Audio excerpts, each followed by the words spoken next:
ئازادی قەڵەم بە وتەی کانت تاکە پارێزەری ڕاستەقینەی مافەکانی خەڵکە. ئەم پرسیارە لە جەعفەری پوویەندە دەکرێت. پێگە و سنووری ئازادی قەڵەم و بیرروڕا لە کۆمەڵگەی مەدەنیدا چییە؟ پوویەندە وەڵام ئەداتەوە. ئازادی قەڵەم بە وتەی کانت تاکە پارێزەری ڕاستەقینەی مافەکانی خەڵکە. ئازادی قەڵەم و بیرروڕا پێویستی دموکراسی و لە گرنگترین ئازادیە مەدەنیەکانە کە دەبێت لە کۆمەڵگەی مەدەنیدا ڕەچاو بکرێت. بەبێ ئازادی بیرروڕا دموکراسی و گەشەی کولتوری ئەستەمە و بەشداریکردنی خەڵکیش بێمانە و ڕووکەش دەبێت. سەرکەوتنی دموکراسی لە کۆمەڵگەی مەدەنیدا بەندە بەوەی کە هیچ سنووردارێتیەک بەسەر ئازادی بیرروڕادا نەسەپێندرێت. هەر سنووردارێتیەک کە لە یاسادا بۆ ئازادی بیرروڕا دیاری بکرێت دەبێتە ئامرازێک بۆ سەرکوتکردنی بیرروڕای جیاواز و هەر بەم هۆیەشەوە ئازادی قەڵەم دەبێت لە دەسەڵاتی حکوومەت بە دوور بێت. ئەگەر لە یاسادا ڕێگە بە دەوڵەت بدرێت کە سنووردارەتیەک بۆ ئازادی دابنێت، لە ڕاستیدا دەوڵەت دەتوانێت هەر کاتێک بە پێویستیزانی بە بیانووی ئەم سنووردارەتیانە هەموو جۆرە قەدەغەکردنێک بەسەر بیرروڕاکان و بەرهەمەکاندا بسەپێنێت کە بە بۆچوونی خۆی نەویسترا و زیان بەخشن.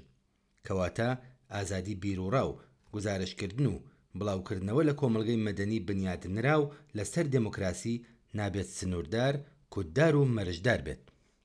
ئازادی ڕەخنا، ئازادی دەربڕینی بیرروڕای جیاواز هەرچەند بۆ هەندێک کەس ناپەسەند زیان بەخشیان لا دەربێت، لە کۆمەڵگەی مەدەنی دموکراتیکدا دەبێت بە ڕەهایی بمێنێتەوە.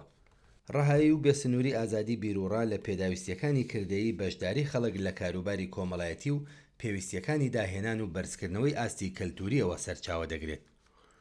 گفتوگۆی ئازاد و ئاشکرا دەربارەی هەموو لایەنەکان و هەموو ئەنجامەکانی کێشەکانی جێگەی سەرنجی کۆمەلگا مەرجێکە بۆ بەشداریکردنی کاریگەر. لە گرنگترین سنوورداریەتیەکان کە بە شێوەیەکی ئاسایی بۆ ئازادی بیرروڕادا دەنرێن، بابەتەکانی وەک ئاسایشی گشتی، بەرژەوەندیەکانی وڵات و داوێن پاکی و ئەخلاقی گشتیە. بەڵام هەموو ئەمانە چەمکی گشتی ناڕۆن و زۆرشی کردنەوە هەڵگرن کە بە ئاسانی دەبنە ئامرازێکی یاسایی بۆ سەرکوتکردنی نەیاران و جیابیران. سەبارەت بە دژایەتی ئەم سنووردارەتیانە بەرامبەر بە ئازادی بیرروڕا ئاماژەکردن بەم خاڵانەی خوارەوە گرنگە. یەکەم، بەشداری بە ئاگایی و ئازادانەی هاوڵاتیان لە دیاریکردنی چارەنووسی خۆیان و بەڕێوەبردنی کاروباری وڵات داوا دەکات کە بتوانن لە هەموو بیرروڕا جیاواز و لەگەڵەکان سەبارەت بە کێشە گشتیەکان ئاگدار بن، واتە ئەبێت بتوانن بەڵگەکان یان بیرروڕاکانیش ببیستن کە بە بۆچوونی هەندێک کەس مەترسیدارن. ئەگەر خەڵک دویان لە بیرروڕای ئەوەها نەبێت، ناتوانن لەسەریان بڕیار بدەن و هەڵسەنگاندن بکەن. دووهەم، ئەم سنووردارەتیانە نیشانەی بێمتمانەیی بە خەڵکە، واتە بێدڵنیایی لە توانایی ئەوان بۆ بڕیاردانی سەربەخۆ و بە ئاگاهانەیە و بە بڕوای کۆمەڵێک کەس کە بە گریمانەی ئەوەی ئەقلی گشتین و هەڵە نەکەن و لادەر ناسن مۆڵەتی هەموو جۆرەکانی سانسۆڕەدات.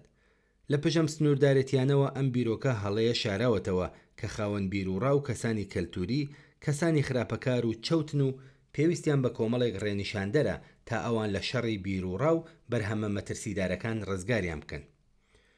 سێهەم، پەشیمانی بۆ ئەو حکوومەتەی کە میلەتەکەی بە خنکاندن و سانسۆر لە لادان و خراپەکاری پارێزراو بمێنێتەوە. ئەوەها میلەتێک لە ڕاستیدا گیرۆدەی لاوازی ناوەکی و نەخۆشیەکی کوشندەیە کە کاریگەرترین ڕێگەی چارەسەری بەرزکردنەوەی ئاستی هوشیاری و کولتوری کۆمەڵگەیە کە بەبێ ئازادی تەواوی بیرروڕا ئەمە نابێت و بەرهەم نایێت. میلەتێک کە هۆشیار، ئازاد، دڵخۆش و ئاسوودە بێت باش لە خراپ جیا دەکاتەوە. لە ئاسایشی بەرژەوەندی و شەرافەتی گەل و نەتەوەی خۆی بەدڵەوە بەرگری دەکات و بۆ پاراستنی دەستکەوتەکانی خۆی لە هیچ هەوڵێک درێغی ناکات. چوارەم، لایەنگرانی سانسۆر و سنووردارکردنی ئازادی بیرروڕا دەڵێن کە ئازادی بێ سنوور دەبێتە هۆی بڵاوبوونەوەی بیرروڕای هەڵە و گۆمڕایی خەڵک.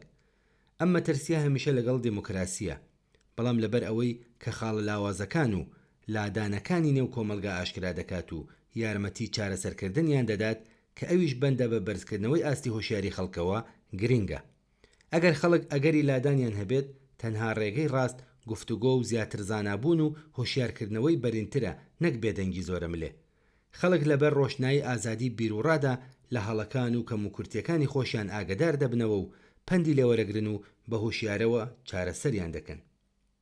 پێنجەم، مەترسیەکانی سنووردارکردنی ئازادی بیرروڕا و گزارشکردن بۆ پێشکەوتنی کۆمەلگا و باشتربوونی ژیانی خەڵک زۆر زیاترن لە مەترسیەکانی بەناو ئازادی تەواوی بیرروڕا و گزارشکردن و تەنها کەسانێک لەگەڵم ئازادیە دژایەتیان هەیە کە شتێکیان بۆ شاردنەوە هەیە و لە هوشیاربوونەوەی خەڵک و ئاشکرابوونی هەموو ڕاستیەکانی کۆمەڵایەتیە ترسن.